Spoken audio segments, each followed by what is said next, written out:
I say that, and I gotta find it again. There it is.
And welcome to another exciting episode of The Energy That Surrounds Us. I'm your host, Michael.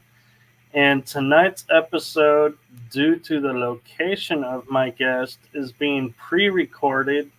So if you are commenting in the chat room, please do not feel like we are ignoring you. It is most likely that we have not seen your messages yet, and so we will respond accordingly. With that being said, I am joined today by a guest who I found on LinkedIn, and I am very excited to bring her on the show. So without further ado, I give you the one, the only, the amazing, talented Ruth Roper Wylde. Hi, everyone. How are you? I'm doing well. How are you? I'm doing really, really well. It's been a nice sunny day here in England for a change. After all the rain we've had lately, it's made quite a change to actually have a sunny day. So that's been a good day. Well, I'm sorry I'm keeping you from the sun. It's evening here now, so it's just starting to set. Oh, perfect timing. Perfect timing. So for those who aren't familiar with you, could you give a little bit of background in what you do? Yeah, sure. So I'm a paranormal researcher and author based here in the UK and England. And I am currently researching for my 9th book. So I'm 8 books in. I started my research when I was still at school, actually. So that's going back quite a lot of decades without giving too much away about my age. Because I happened to live in a house with a very active poltergeist at that time. And I really, really wanted to know what it was we were living with. My mother had a very scientific bent of mind, so she was always looking for a scientific type of explanation for what was going on. And I found that I would be reading books or trying to find articles, but this was long before the internet was available. So what really bothered me was that here in England, anyway, so many of the books and everything that we could pick up were talking about dusty old ghosts and dusty old castles and old mansions. Last seen back in 17 something or other or 18 something or other. And I didn't want to know about that. I wanted to know about ghosts that people are putting up with in their ordinary daily lives, in their ordinary houses. So I started sort of keeping notes on any I found that were more modern. And then obviously I grew up, got a job, left school.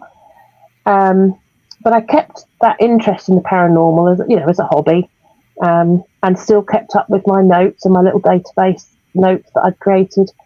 And eventually time rolled around, and it got to the stage where I had the opportunity to partially retire early from work. So I went down from full-time to 3 days a week in 2016. And I thought, oh, what can I do with my other 4 days a week now? I know, I'll take a look at that database and perhaps I could put a little book out or something with some of the information. And I had absolutely no idea how you put a book out or how to be an author or anything, but can't be hard, I'll figure it out. So I spent the first few months of my retirement thinking, well, I better start with something quite small, just to sort of test the waters, feel how it feels to be an author, see what happens. So I decided to write a book about the ghosts just immediately round here where I live, because I live in a very old village, just about 50 miles north of London, and it's called Marston Vale, and it dates back to at least Saxon times. So obviously there's quite a lot of myths and legends around here, and I thought it's bound to be a few ghosts if I ask. So I just put cards in the shop windows and put something out on the village social media posts and asked if anybody was willing to talk to me. Interviewed anybody who was willing to talk to me about their ghosts, about their experiences, and delved a little bit into the sort of myths and history around here. And so I wrote my first book. It took about 6 months to do that research with the villagers around here. And that was the Ghosts of Marston Vale. It's only a very short book because obviously, it's only about one small area. But it just gave me a way of figuring out how to be an author, how to research, how to put it all together.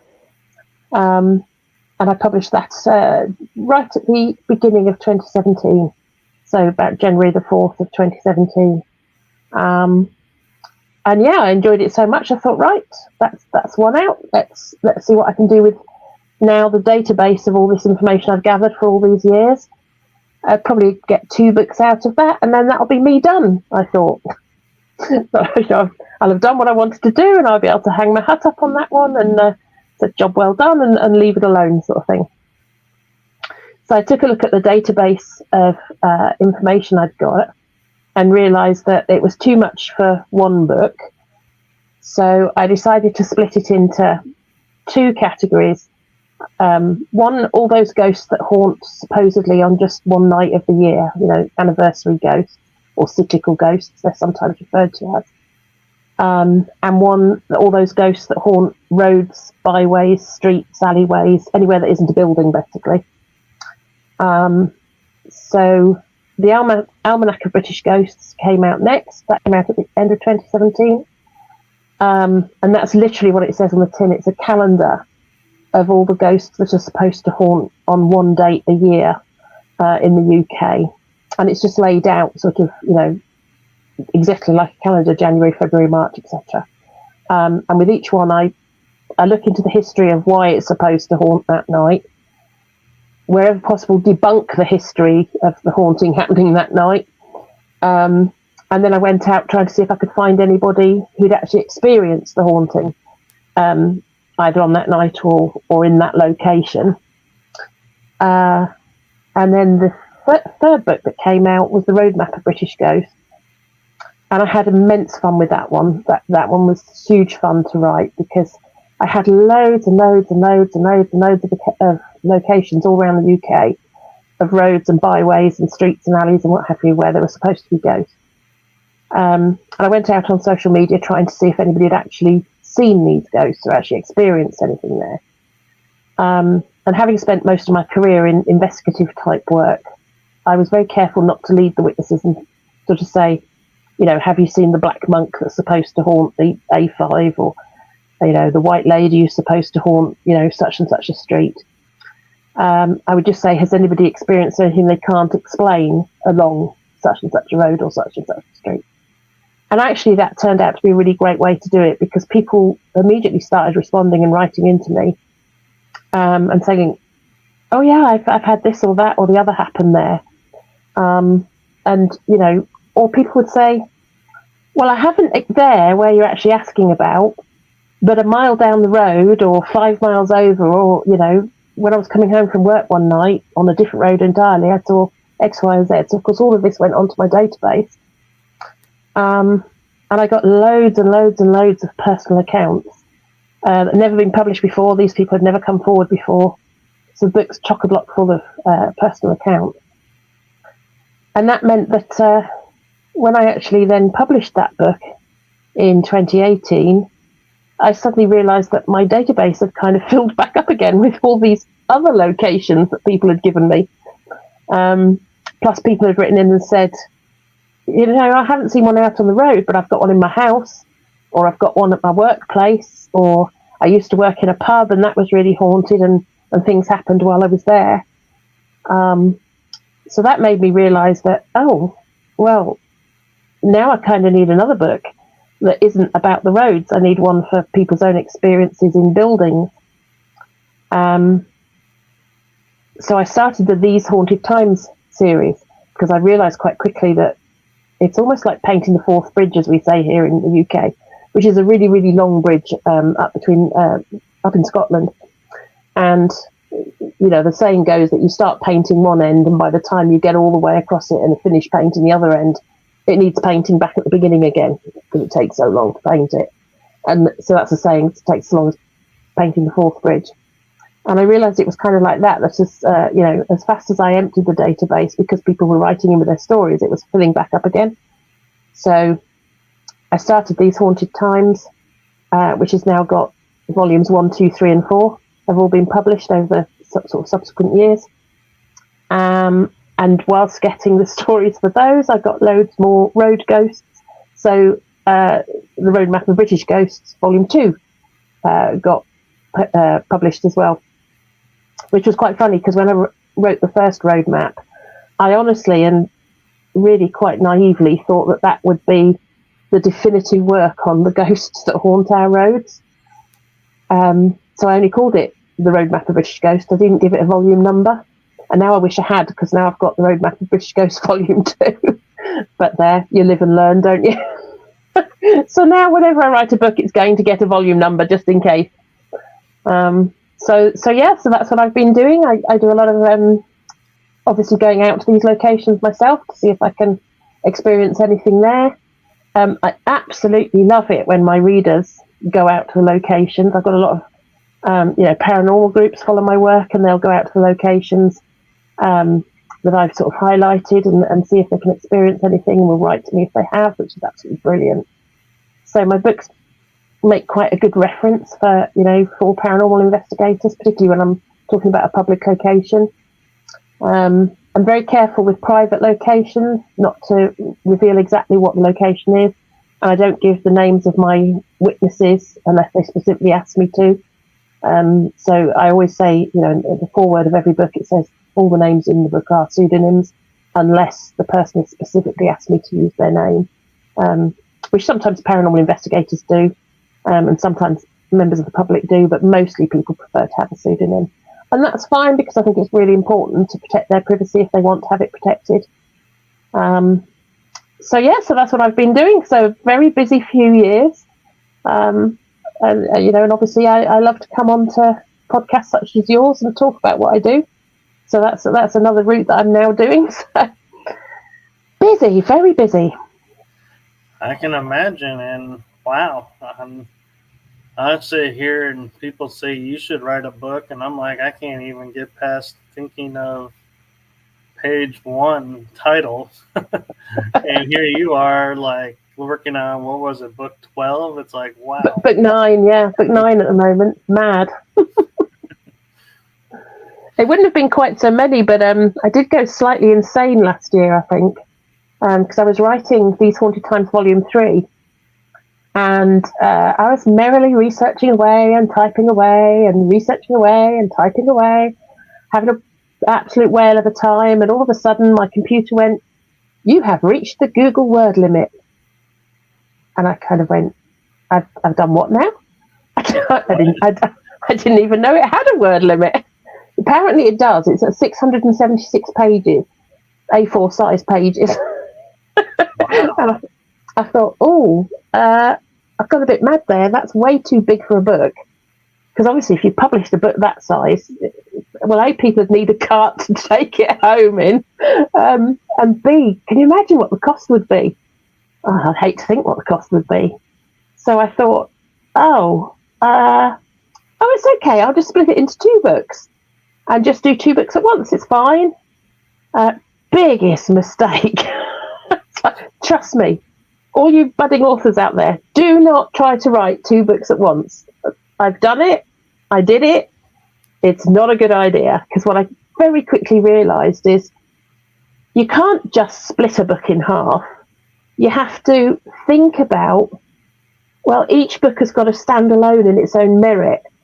So you can't end up with all the locations that begin with A in one book and nothing beginning with A in the other book. And you can't end up with a book where all the locations that are in, say, Bedfordshire are in one book and there's none in Bedfordshire in the other book. And you can't end up with a book where all the stronger stories are in one book and the weaker stories have ended up in the other book, because you never know with your readership. One of the 2 books might be the only book of yours they ever pick up. So you want it to be as rounded a piece of work as you can possibly produce every time. And then I realised that, right, so if I'm splitting this in half and I need to know, have I evenly spaced everything, I'm going to have to create another database to work out what's going in which book. So I ended up with another database, as if I hadn't got enough already, which I had to colour code to show which book an entry was going in, and whether it was a strong entry or a weaker entry, and a colour code for which county it was in, so as I could see at a glance that they were evening out. And even then I didn't quite manage it, because actually These Haunted Times Volume 3 ended up being a bit flatter than These Haunted Times Volume 4 did. But hey, I got it done. I got These Haunted Times Volume 3 came out in the September last year, and Volume 4 came out in the December. So I managed to do 2 books in 1 year last year, which is like, yeah, no, not doing that again. Learned my lesson. I can imagine, and that is great advice for upcoming authors. So thank you for sharing that. I'm curious because the UK, your roads haven't changed much from the beginning of the Roman age to current. You kind of just kept the same roads and just paved them or cobblestoned them. And so I'm wondering, is when you say like you have spirits on the roads, have you ever come across like in the house where they look like they're floating up, and you find an old blueprint, they're actually going upstairs that were removed? So I'm wondering, with the roads, have they ever been moved because the road moved? We've got so many like that. We've got accounts where what's seen appears to be walking sort of ankle deep or even knee deep in the road, and that's because the road they're walking on is at a lower level, like the original road. Like you say, it's been built over the centuries. So the apparition is still walking on the level that was relevant to it. So I've got quite a load of examples like that. I've also got apparitions that appear to be walking in midair, and it seems like they're walking up a staircase or something that used to be in a building that isn't there now, and yet they're still sort of taking the same route. I've got at least 3 cases that, off the top of my head, where they're walking along in terrace buildings. So here in the UK, if houses are joined to each other, I think you call them townhouses in America, do you? We do. Where when you've got lots of houses that are all joined together in a row, we call them terraced houses here. And I've got loads where they're just walking along between, like, from one room to the next, from one house to the next through the wall, because originally that was one house, and has been split into a terrace since, or where rooms have been changed around and now there's a wall where there wasn't one before. I've even got one where it was on an army barracks, and it walked into somebody's bedroom, at night when him and his wife were trying to sleep and got interrupted by a ghost opening their bedroom door and walking through the bedroom. And it walked through the wall next to their bed that joined onto the house next door. And the next day they spoke to the guy who lived next door, and he'd seen it walk through his wall and across his bedroom and out his door. So it had just merrily gone on its path, regardless of what was there now. And I even know of one where it's walking a path and nobody's been able to find out what building was there. But it's clearly following a building of some sort. But the trouble with the UK history is, we go back 3,000 years of history. So a lot of that obviously was not written down or recorded anywhere. So, yeah, in later centuries, we've got blueprints for what building used to be where. But once you get any earlier than about the 1500s, 1400s, you've really got no clue what might have been built anywhere. So, particularly with the old abbeys and monasteries before King Henry VIII decided to destroy them all, they all had a load of outbuildings and what have you, and we don't necessarily have the records exactly of where they were and so on. So in any given location, there could easily have been a building, and actually finding a record for it may never happen. So I've definitely got at least one of those where the ghost appears to be walking in a building that isn't there anymore. It's just walking in a field now, but at the height of, where a first floor would be, sort of thing. So, yeah, definitely, definitely got some. And of course, some people would say that was stone tape theory, wouldn't they? That's a non-intelligent haunting where something's just repeating the past. Or maybe even a time slip type event where something's just repeating the past. But yeah, quite fascinating to think that you can see them still following the paths of something that used to be there. And it always interests me too, because I wonder if they're the imprint, you would think with the land that they would be able to tell what's there. And so why they walk at the levels they do and not on the upper level like we do, so to speak. And it's kind of interesting, to me, and even in the buildings when they're walking up staircases that aren't there anymore, it's like, I kind of wonder sometimes if the spirits are like, I'm going to walk up these staircases and freak these people out because it's going to look like I'm walking in air and I'm not. Well, it does make you wonder, doesn't it? Yeah, I can imagine them being quite that cheeky, especially some of the trickster type. I've got an awful lot that seem to be a trickster type, either entity or spirit or whatever, depending on your particular belief system or your particular point of view. And certainly all over the UK, we still have a whole load of place names that when you translate into modern English, it's actually named after a boggart. And a boggart is a sort of elemental spirit. If you watch the Harry Potter films, they actually got shown on the Harry Potter film. But they're known, as an elemental spirit. They have never been human, attached to the land in some way, usually attached to a particular feature in the land. And they can take on any form they want, and they like to play tricks. And sometimes they can be quite amusing with their tricks, and sometimes they can be quite sinister. But all over the UK, if you sort of dig around in local records and what have you, you'll find things like Boggart Lane or Boggart Barn or derivatives from the word boggart, farms with the name and bridges with that name, all sorts. Because, like I say, it's such an ancient landscape, been inhabited for such a long time. It does definitely carry that sort of, connotation and so on. So, yeah, who knows? And I find it interesting because as you were explaining that, it's like in my mind I had to stop and think, I know of the Fae in Ireland and all the different groups of that. And I had to think, I don't know that I've ever heard reference to Fae in England. or Yeah.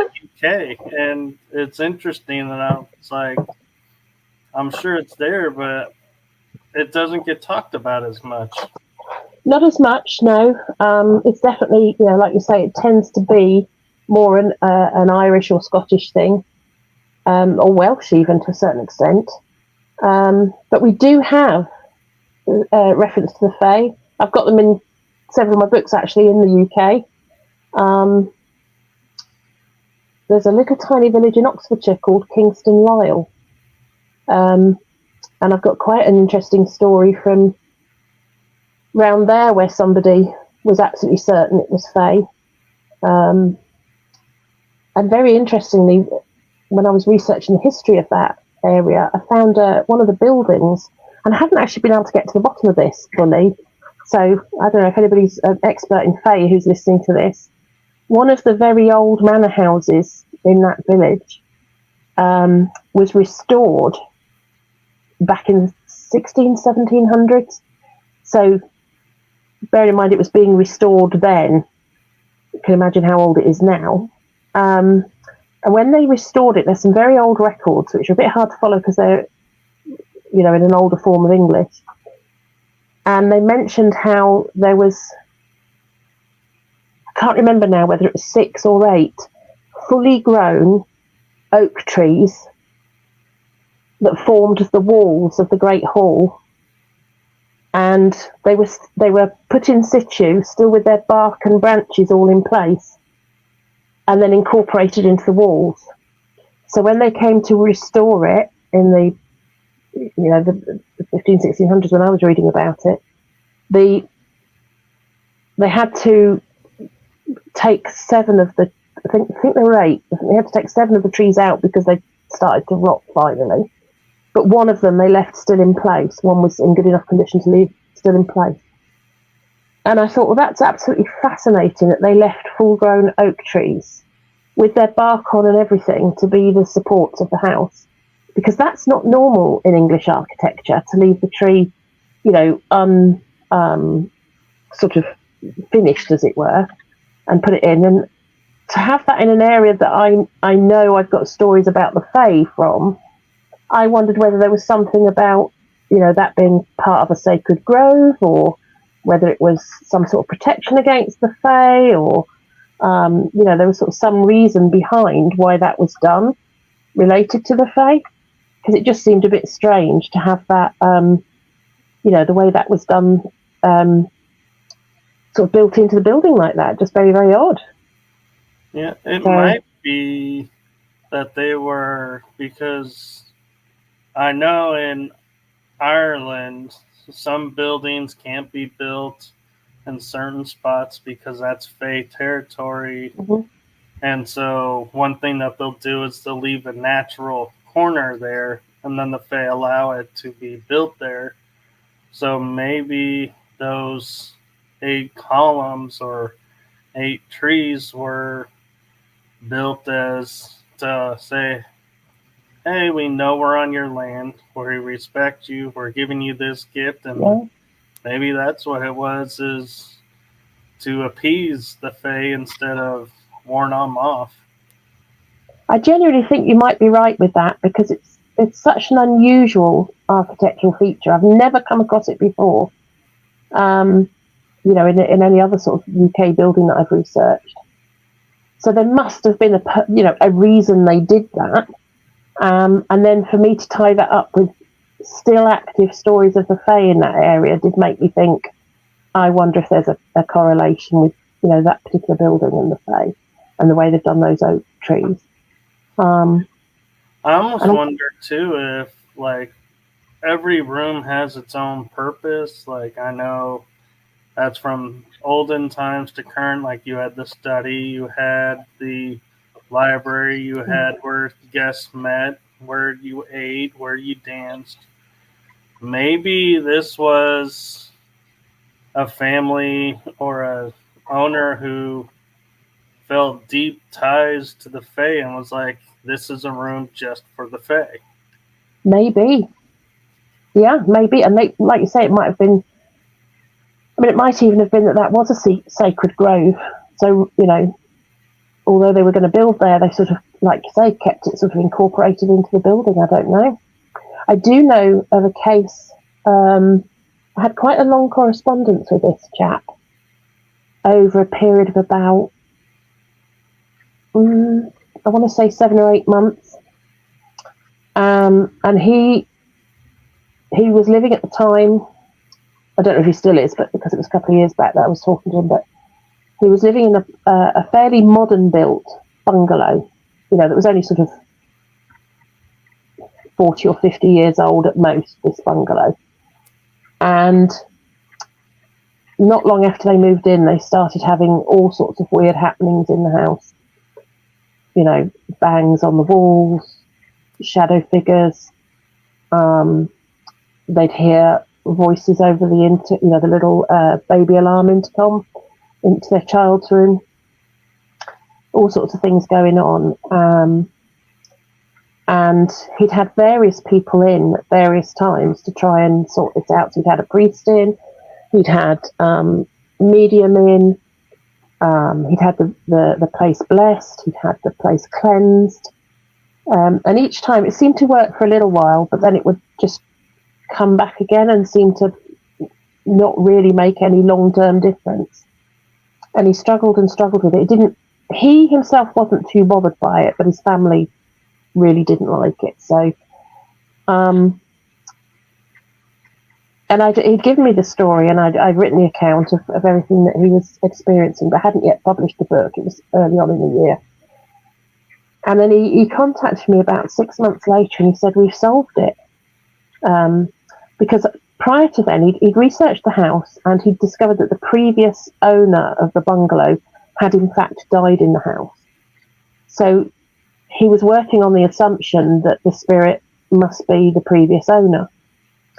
And of course, so everybody that came in and blessed or cleansed or whatever was sort of trying to address that entity, if you like, that person.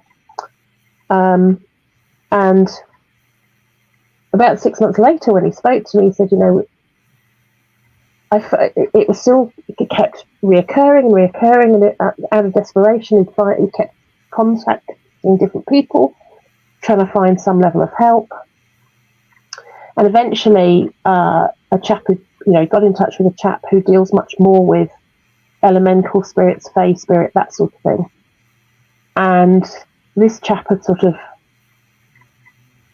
done some kind of remote reading on his property and looking into the land and so on. And I got back in touch with him and said, right, this is the problem.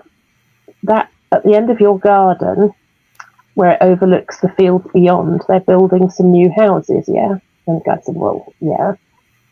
What's that got to do with me? I've got quite a big garden. That's the other side of the field, the other side. He said, well, there was a elemental spirit living in that field, and it's been disturbed by that building, so it's moved onto your land, and that's what's causing the problem.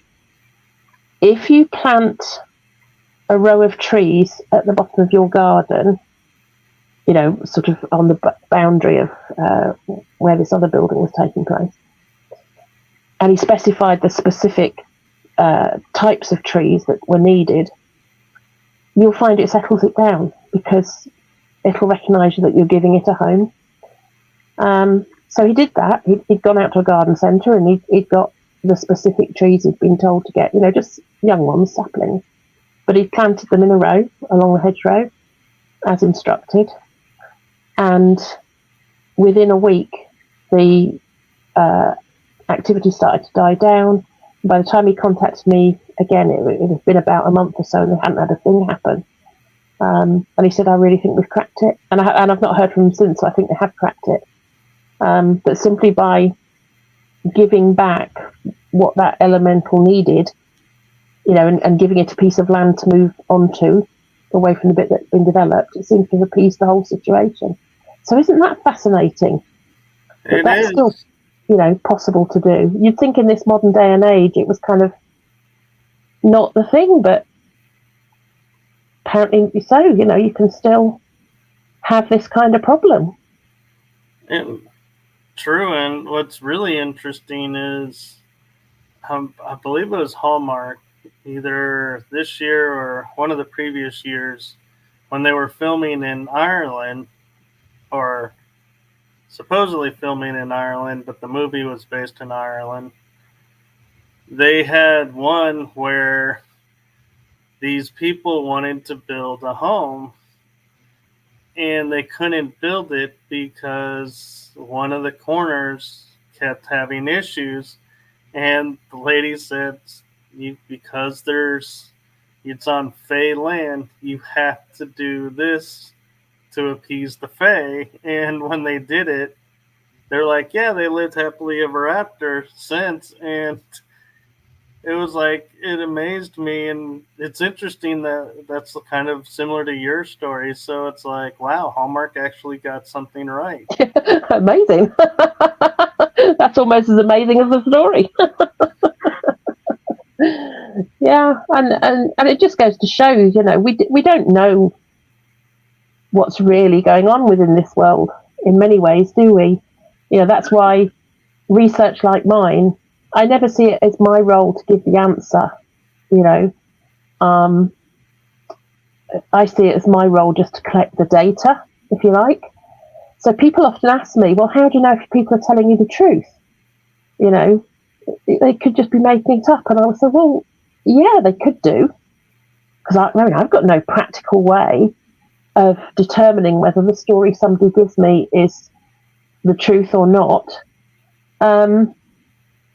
But what are they going to gain from lying to me? Because going back to what I said earlier, remember, most people are a pseudonym in my book, so they're never going to be identified. So then it's not as if they're doing it for their 15 minutes of fame or anything, because the book's not going to give them that, because it doesn't say who they are. So I take everything at face value. I think once or twice in the 8 years that I've been publishing, I've turned a story away because I thought, no, I really don't think you're telling me the truth. But that's literally happened once or twice. The rest of the time, I'm perfectly happy to accept what people tell me at face value, because it's their experience, it's what they've had happen to them. And it's that data, it's that gathering of that people's actual experiences that I think is really important to get that down to posterity. Because I lay my books out in such a way that, you know, it's county by county, town by town, sort of location by location. Yes, okay, if it's a private property, I can't give the actual address of the private property, but anywhere that's public access, I give the exact location. Because I think it's really important that future people who have way more intelligence than I do will have a chance to put all this data together and maybe come up with the actual answer. And I also think it's really important to sort of do the research and speak to people who've actually experienced it. Because one of the things I find quite frustrating is, you know, anytime you sort of start looking into a known haunting, you'll find the same few facts endlessly repeated in lots of different sources. And some will just add an extra bit of a twist on, and they'll have a lot of vague sayings in them, like many people say they have seen, or thousands of people have seen such and such. And when you really strip those sentences down and think, many people say, well, who did they say it to? Who caught all that data for you to now be able to say that many people said? You can't. And the ones that put, you know, apparently hundreds of people have been pushed by this ghost or have seen this ghost. Well, what hundreds? Who's collated that? And it's that kind of lazy reporting that I find really irritating, because I think it's much more important to go out and actually find the people that have actually experienced something there. And when you do that, what I quite often find is that a lane or somewhere will have a reputation of being haunted by whatever it might be, you know, an old monk in a black habit, or a ghostly horse, or a, you know, white woman, or whatever it might be. But what I get from people who actually experience something down that lane is something completely different. Still paranormal, still inexplicable, but not necessarily the thing that they're actually supposed to have, be seeing down there. And I think that makes it even more interesting, because to me that says there's something odd about that patch of land or that stretch of road or that building, wherever it might be, that there's something really weird, and something where the veil is thinner, or if you think of it that way, or for some reason it's far more active. And I find that, particularly locations where I get several accounts where people contact me, about the same location, it's very, very rare for them all to be seeing the same thing or even a similar thing. It's much more common that I'll get one saw perhaps a black shadow, one perhaps heard something, one perhaps saw some weird lights, one perhaps felt cold spots there. It's quite unusual to have any location where people are experiencing the same thing. I have got some locations where people are experiencing the same or very similar. I know anybody that might have heard me talk before will have heard me talk about the lanes around Risley, which is a village about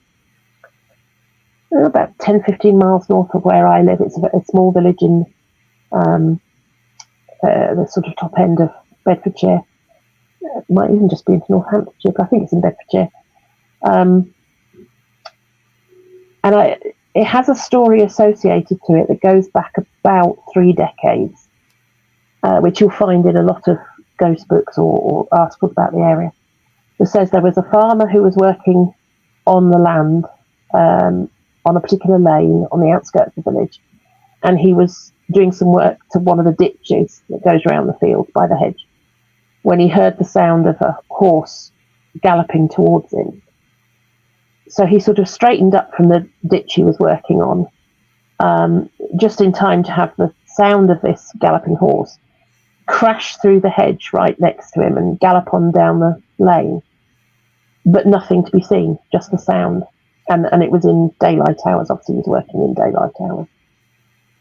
And that's the story that you can find on quite a few locations. But since I've been researching there and asking locally, I think I'm up to about my 9th account now of people that have experienced something to do with a horse-type spirit, a horse-type entity.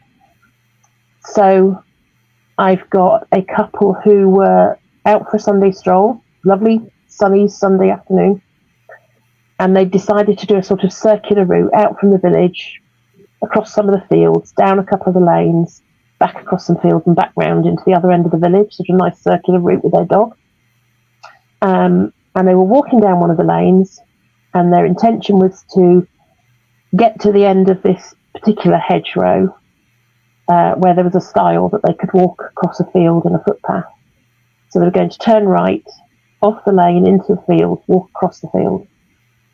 But as they started walking next to this hedgerow with their dog, they could hear on the other side of the hedge, which was too thick to see through, a horse snorting and stamping and kind of generally getting quite riled up.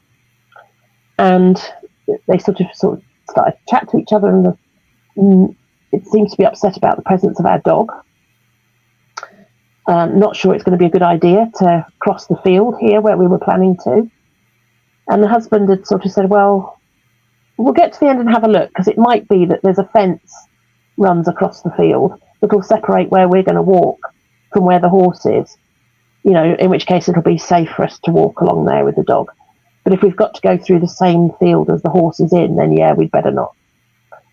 So they carry on walking along this lane, along beside this hedge. This horse is still snorting and stamping. They get to the end of the hedge. They cross round the end of the hedge to sort of look into the field, only to discover that there is no horse. They can see as far as you like, across empty field. There is no horse, there's no cattle, there's no livestock of any description that they could have mistaken. There is nothing in the field. So they have no explanation as to what it was that paced along beside them, the other side of that hedgerow. And then similarly, I've got an account where a lass was driving home with some friends in the car, early hours of the morning. They'd been to the local big town to go to sort of, pubs, nightclub, whatever. They were coming home very late at night or early hours of the morning.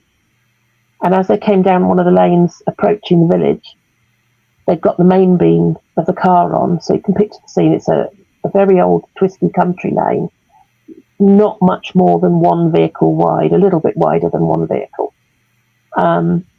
Grass verges with a hedge either side. And all of a sudden, caught in the main beam of the car ahead, a horse jumps through one hedgerow on the left-hand side of the road, gallops across the road in front of them, and jumps through the hedgerow on the other side. Except that the entire time that they saw it was no more than 2 or 3 seconds. It was just the outline of the horse.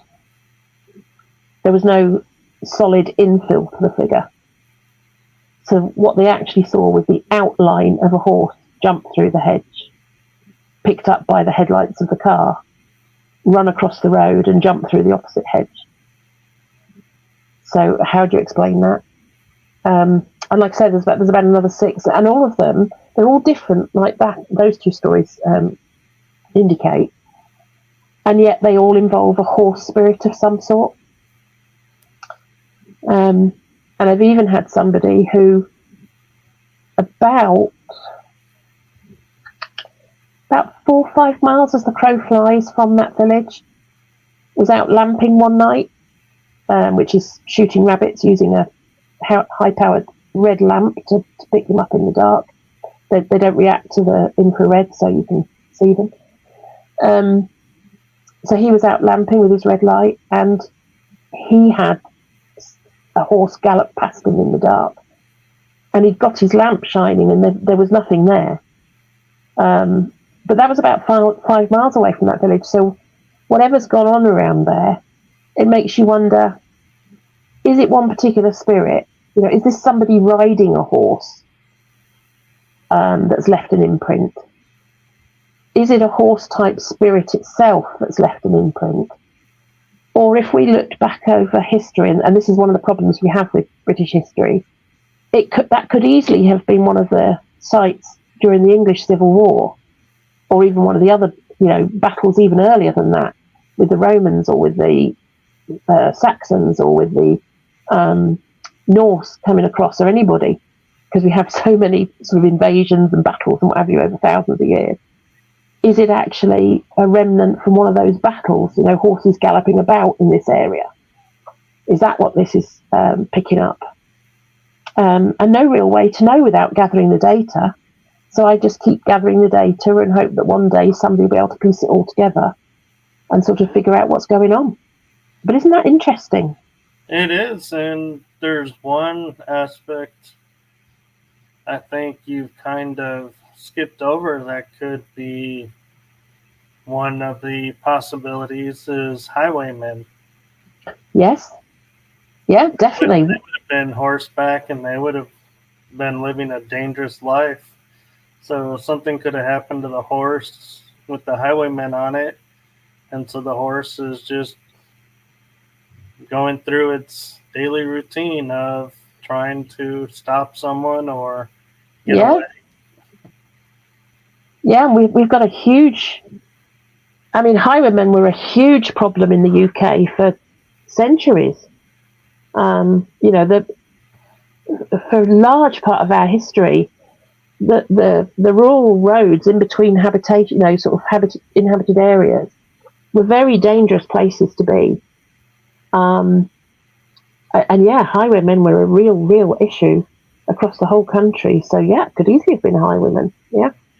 And for the people in America or not in the UK, the term highwayman refers to what we would call like a carjacker or a thief or burglar. They were the criminal aspect who tried to rule the road.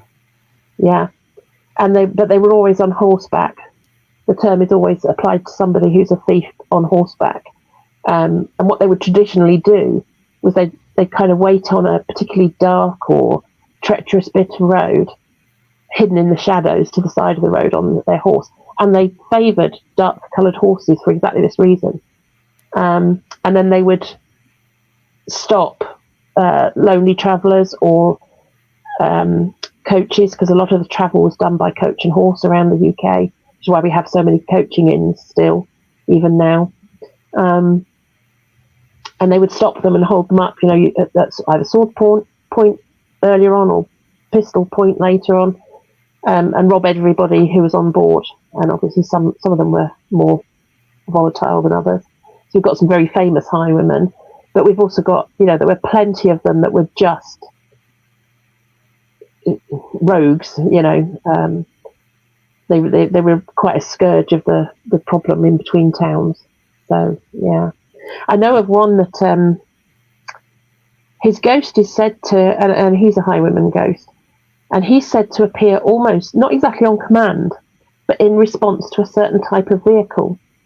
So when you bear in mind that highwaymen traditionally most often robbed people riding on horse and carts or horse and carriage, or particularly the coaches that went from one town to another, because that's how people travelled between the towns. So if you imagine a coach is essentially a sort of barrel-shaped vehicle on four wheels that will seat, 4 or 6 people inside it. And he still appears on this particular road. It's just north of Sheffield in Yorkshire, in the north of England. And he will still appear if you drive an estate car or a minibus, something that holds more than one, the normal number of passengers in it. So like the modern day equivalent, if you like, of a coach. And my correspondent there was telling me that when he was a teenager, so going back sort of 30 years or so, 20, 30 years, they used to do it as a dare. The teenagers, they'd drive their cars up there. And they were able to sort of show that if you drove either a minibus or a big estate car, which I guess you might call an SUV in America, that you were more likely to see him. Whereas if you went in there in just like a little sleek sports car or a ordinary saloon car, he wouldn't appear.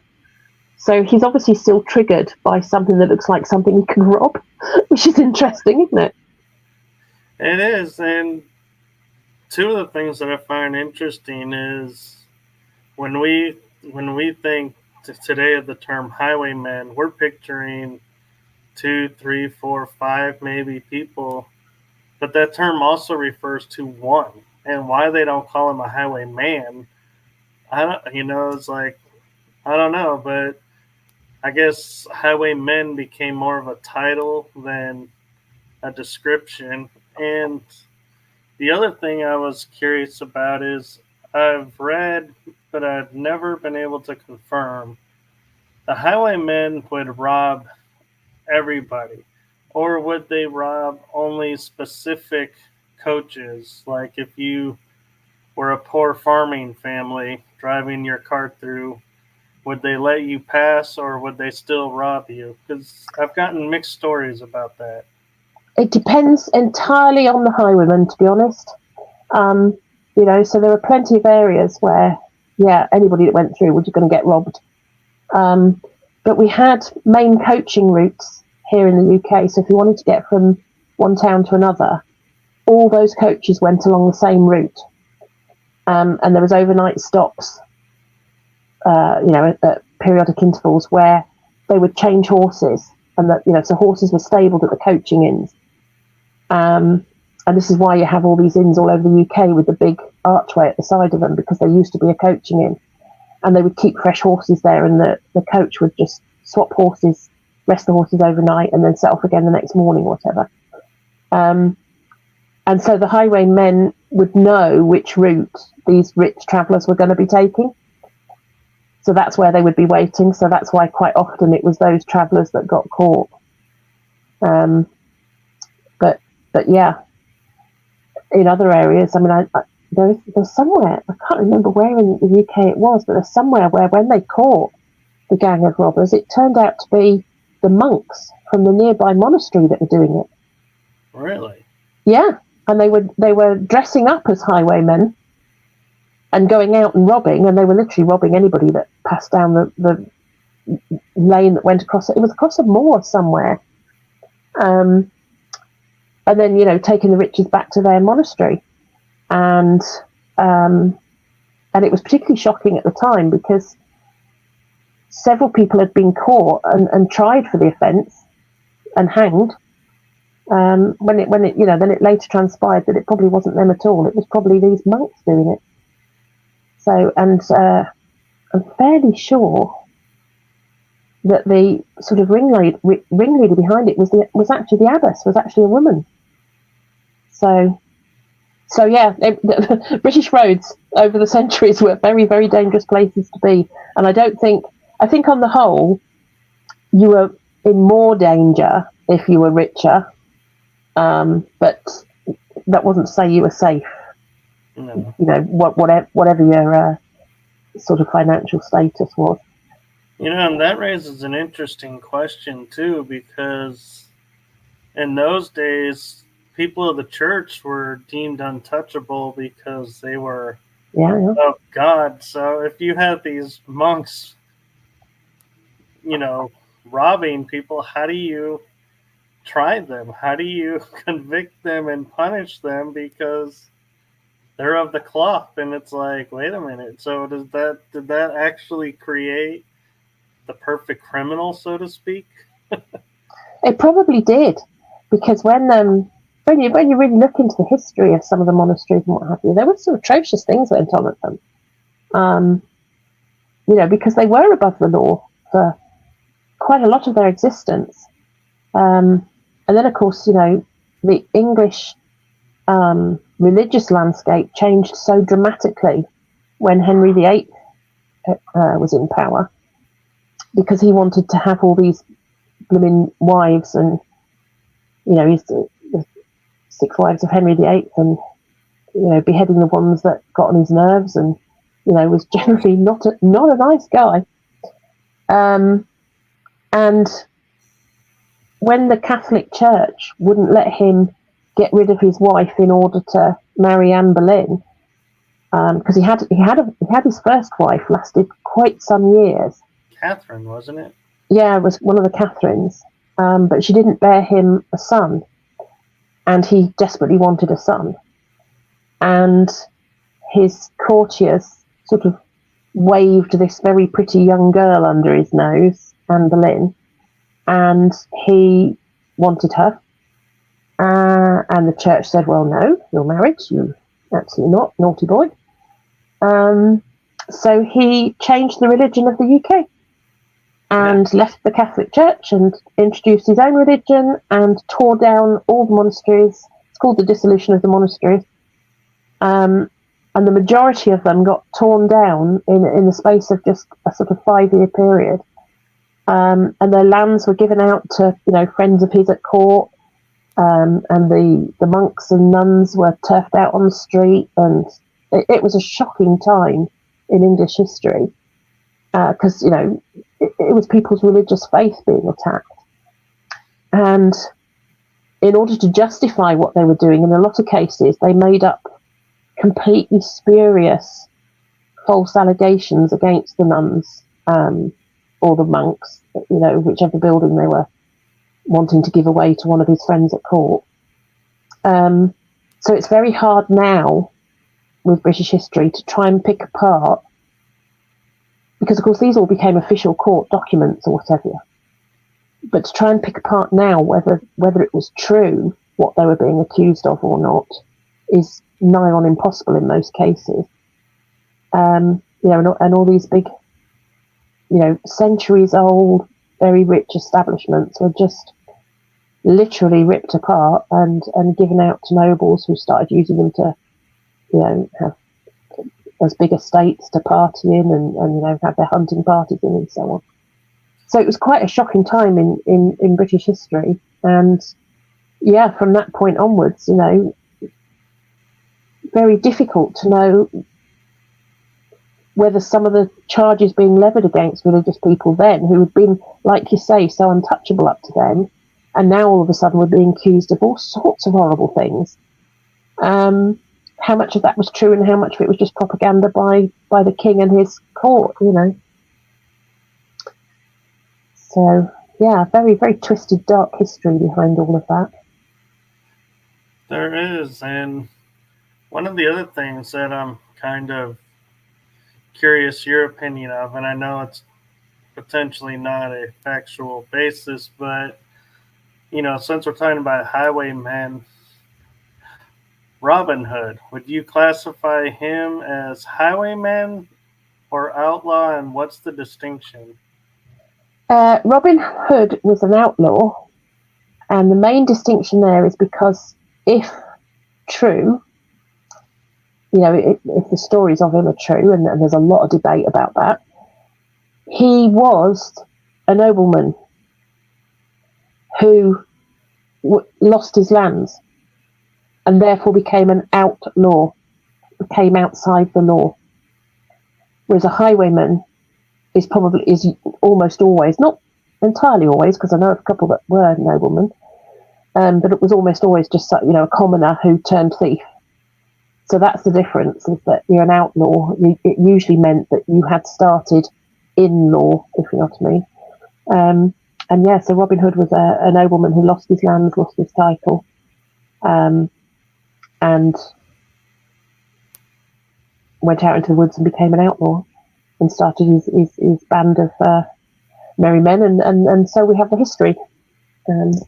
But even with that, we don't know how much of that is true or not true.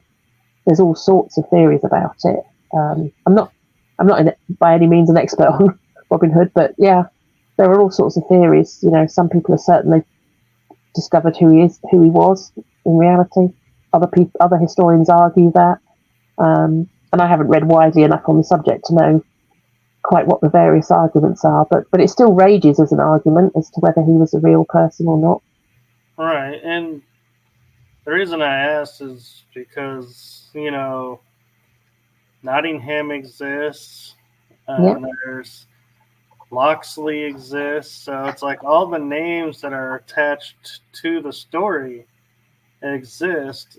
Yeah. And if you think about it, if you're the king or the historian, are you gonna write the story of a guy who was lands taken and ended up besting the king, or are you going to keep that out of history and go, no, our king was just, our king was this, and so and that's exactly the problem, because such historical records as survive the test of time tend to be the ones from the court, the ones from the noble families, the ones from anything from the poorer section of society was unlikely to ever have been written down.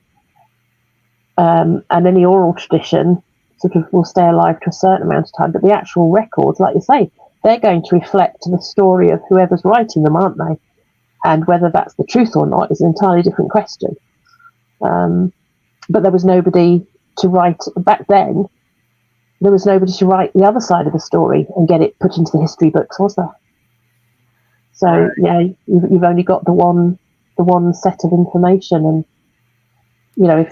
if you're a historian at that time and you're writing down a modern history, you're not going to write something that the king doesn't want written about him, are you? Because you're going to be the next in line to lose your lands and your title if you do. That's if so. Yeah, it's going to. That's what they'll do. Usually, the king would just execute you and get a new one. Yeah, exactly. Yeah.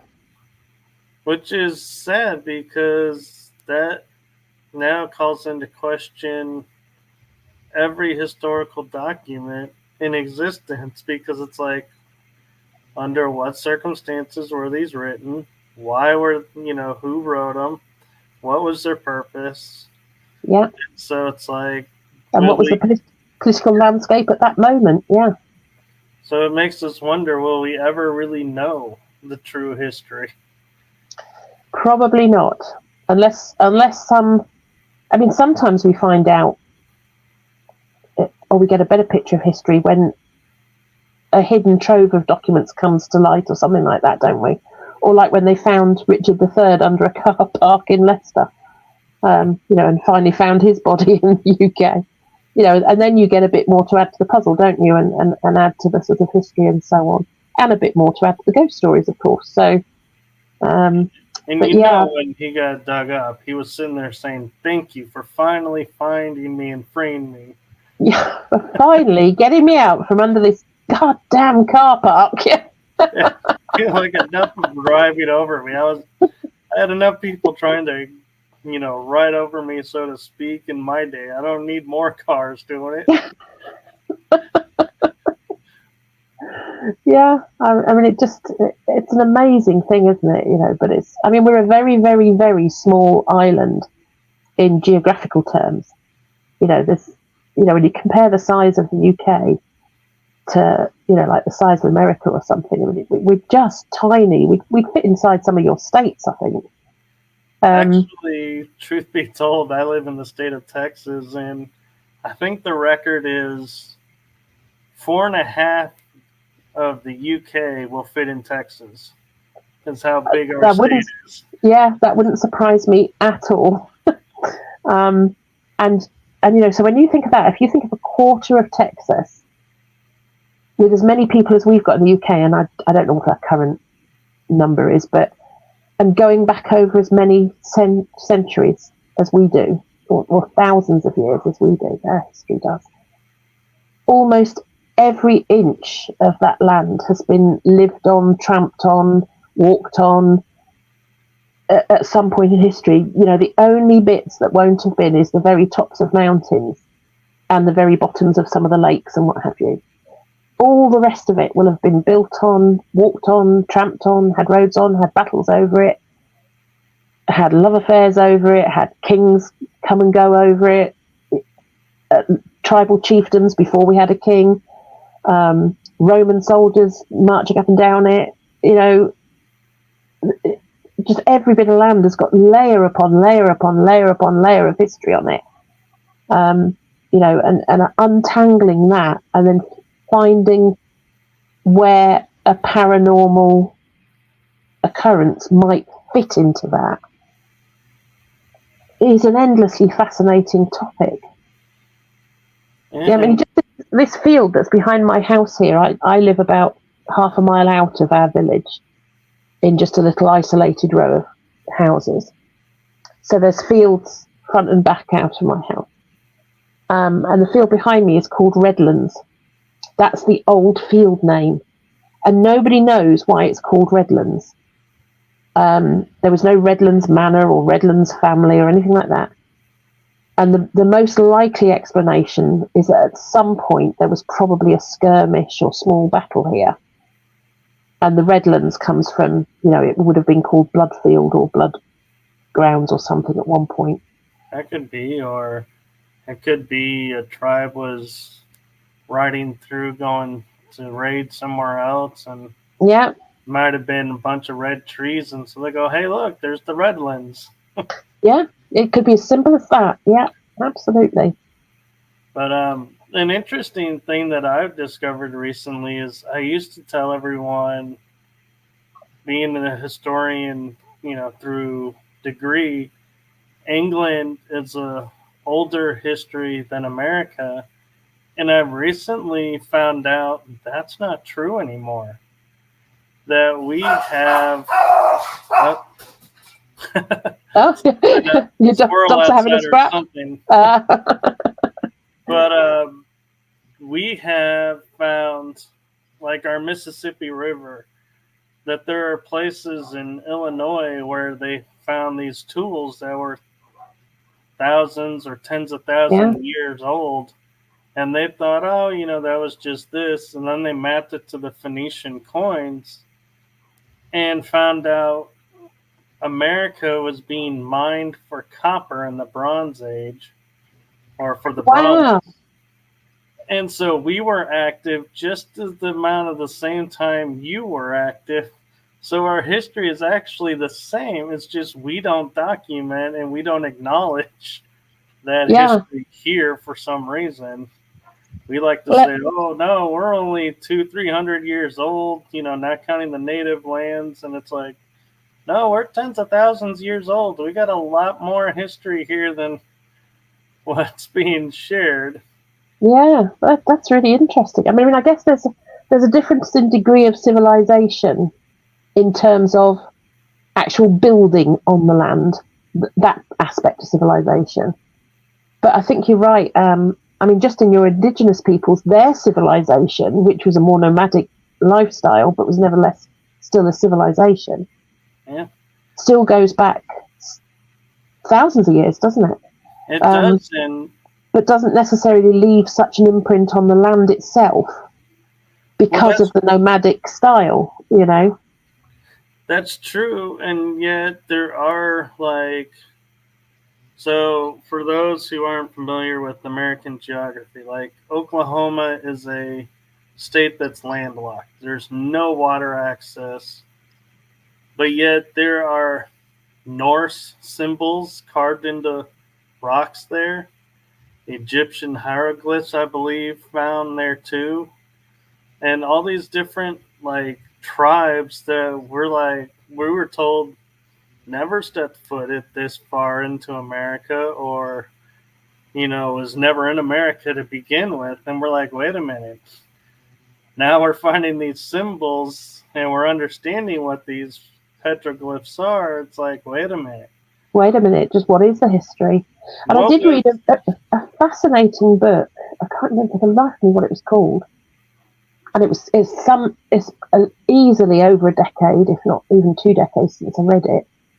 But that was a history about Chinese travel back in the 14 and 1500s.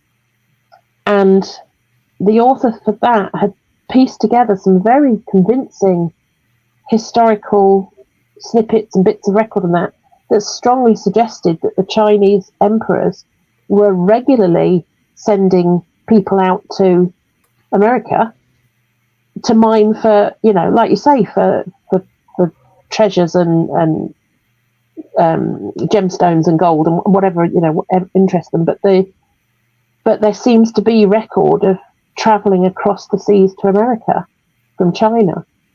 So I think you're right. I think, your history is a different style of history to ours. Ours is one where people built towns and villages and fought battles and invaded all the time. And whereas yours is a history of mining and, sort of passing through and taking from the land, or passing through and living in harmony with the land, one or the other.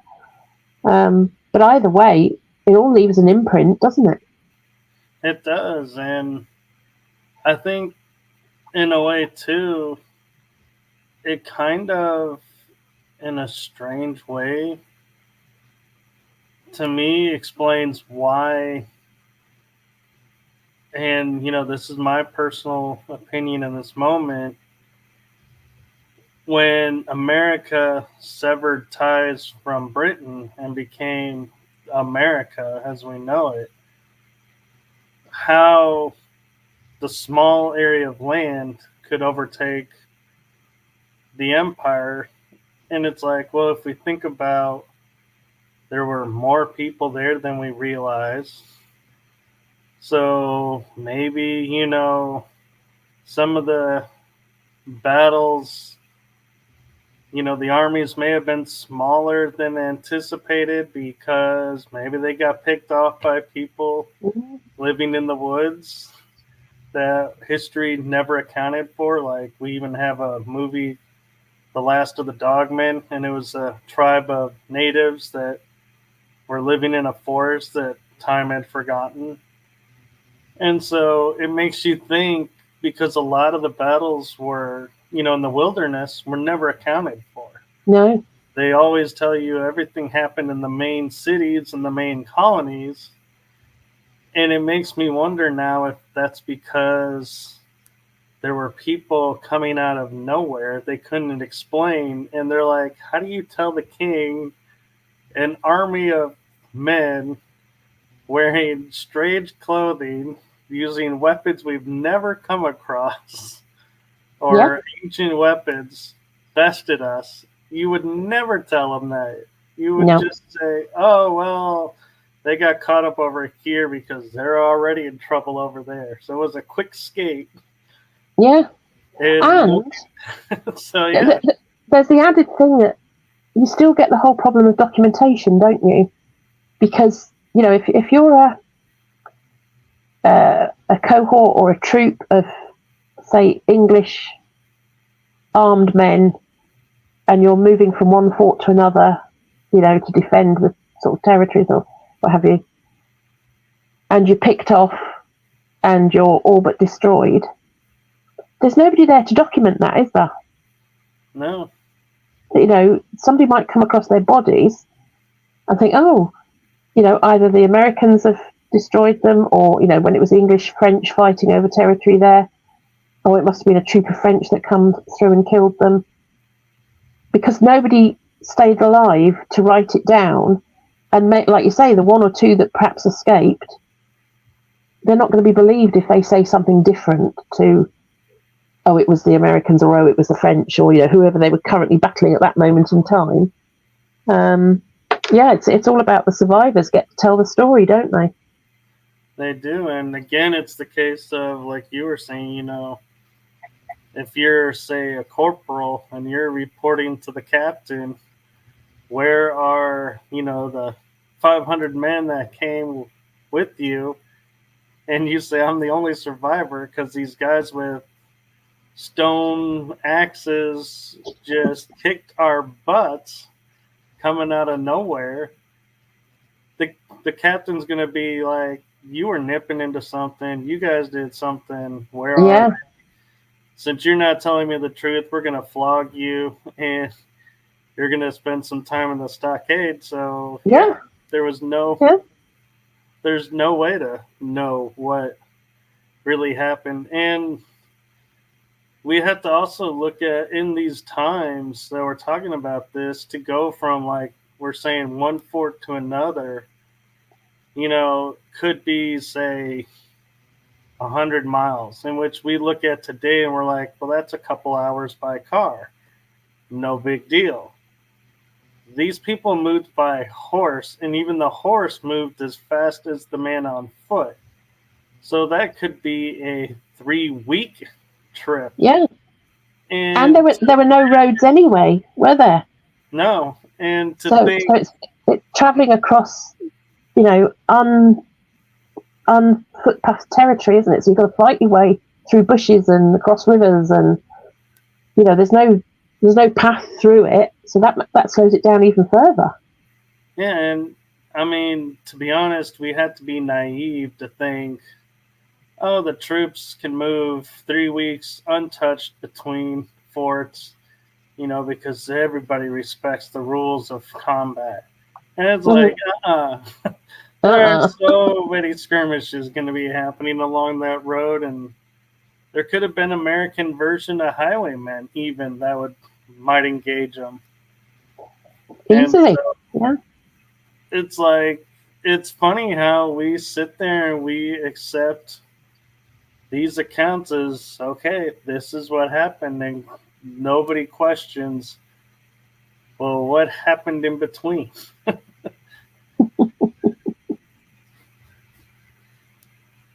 And I think that's why doing research and like, I mean, I don't claim to be any hugely proficient researcher, but I do at least try, rather than just endlessly repeating what you see written somewhere else about a haunting or something paranormal is so important. I mean, there's one of my accounts in the Roadmap of British Ghosts, the first one, and when you looked it up, you look at any other account, it all gives a particular location in South Devon. And I went out, social media there, and I tried to find the exact location, and I was really struggling with one of the place names mentioned in the stories that all repeat this endlessly. And when I finally managed to unravel it and speak to enough people locally, it turned out there are 2 villages in Devon with this name, one in the south, one in the north. and the actual haunting happened at the one in the north. But all the books and articles that you sort of see online all wrongly cite it to the one in the south. So I've put that right in my book. So no, actually, guys, it's this one, because this is the one that used to have a pub called, I forget the name of the pub now, but this is the one that had the pub with that name originally and had the crossroads where the ghost hangs out at the crossroads. So, you know, you get those kind of mistakes repeated, and that's just with known history. You know, you can imagine how much more it gets repeated with history that hasn't even been documented properly. And I've got another one where I was going to ask real quick, how do you, because I know like here in America, New York was once Amsterdam. New Amsterdam. They did a famous song about it. And townships change names. So how do you, when you're doing your research, and if somebody says, oh, say Derbyshire, if you go and you go, well, here's Derbyshire here, but how do you know that's the Derbyshire they're referring to and it's not another spot that was renamed something else? It's Derbyshire. We pronounce it Derbyshire. I had to think for a minute where you were talking about then. I just pulling out a random name. Yeah. But something we have happen all the time throughout our history is if you take any given county and its borders with the county next to it, they're forever changing the borderline. So, you know, for 50 years of our history, this particular village might have been in, say, Northamptonshire, and then for 50 years it might be in Cambridgeshire, and then for 50 years it might be in Bedfordshire, because they change the county boundaries all the time. Not, you know, you'll get a good number of decades in between them doing it, or even a couple of hundred years in between them doing it. But if you go back far enough, you get this problem with the county lines changing. But the other thing is we have an awful lot of repetition of names with the villages. So, you know, you'll get a village called Horton, and there might be one in Derbyshire, there might be one in Lancashire, there might be one in Cambridgeshire, there might be one in... And so sometimes if a lazy reporter starts to sort of pick up on a ghost story or something, and they accidentally, or just because they're being lazy, transcribe the name, and they think, oh, the village of Barsham, oh, that's in Suffolk. Well, that's the most well-known of the Barshams, but there are loads of other Barshams around the country, so you better be sure which Barsham you're talking about. And I know the same happens in America, you know, that you've got a load of repeated names and you have to be sure which state you're talking about, or you'll be picking up entirely the wrong name, won't you? But we also, and I'm sure again this probably happened in America, is we reroute our roads sometimes, or we rename them. You know, so it might have been the B653, but then it got renamed the C72, or it might have started. So for example, the A1, which is known as the Great North Road. I mean, that is originally a Roman road that went from London straight up north. And you know how the Romans are famous for just going in a dead straight line. Oh, yeah. So the original A1 was more or less a dead straight line from London up to sort of York. But over the centuries in between, it's deviated from its path and, you know, wiggled around more. So it's no longer a straight line. And they've built new bits of motorway or dual carriageway and called that now the A1. So the old bit of road now gets redesignated as with a new name or a new number. So the modern day A1 is, you know, maybe in places half a mile or a mile away from where it was originally. And what was the A1 is now called something like, you know, the A307 or something, because it's no longer part of the main route. And I'm sure that happens in America as well, that places get renumbered and renamed. So when you're researching backwards and trying to find a specific location, particularly when I was doing the road map book, if you're trying to say to another ghost hunter, if you want to see this particular paranormal entity or to go and look for it, and you're trying to be precise about which bit of road, you have to be very careful not to just go, oh, it's on the A1 by Sandy or whatever. You have to go and look through the map to see how old is the account that you're sending people to look at, sort of thing, and has that road moved location or name since then? In which case, where are we currently looking at? And that can get quite interesting. Because sometimes I move an actual ghost. Everybody else is reporting it in but like that Devon one, I've moved that about 30 miles north. People have all been looking in the wrong places. Where it is about 30 miles away in another direction. But in other places, it's just a matter of, half a mile or so. But if you're going to stake out somewhere and wait for something paranormal to happen, you don't really want to be half a mile away even from it, do you? You want to be where it is. So yeah, it can take quite a bit of tracking down. Hey, here's our lantern. We're over here. We'll wait. You just carry on. Either that or they're lined up, all of them a quarter of a mile away, laughing their heads off and going, look at those idiots. So parked up in the wrong place again. Should we go mess with them, or should we just let them be? Should we just let them get on with it? No. So we're actually approaching an hour and a half. So what do you have coming up? Anything that you want to promote or anything? Yeah, I've gone slightly mad.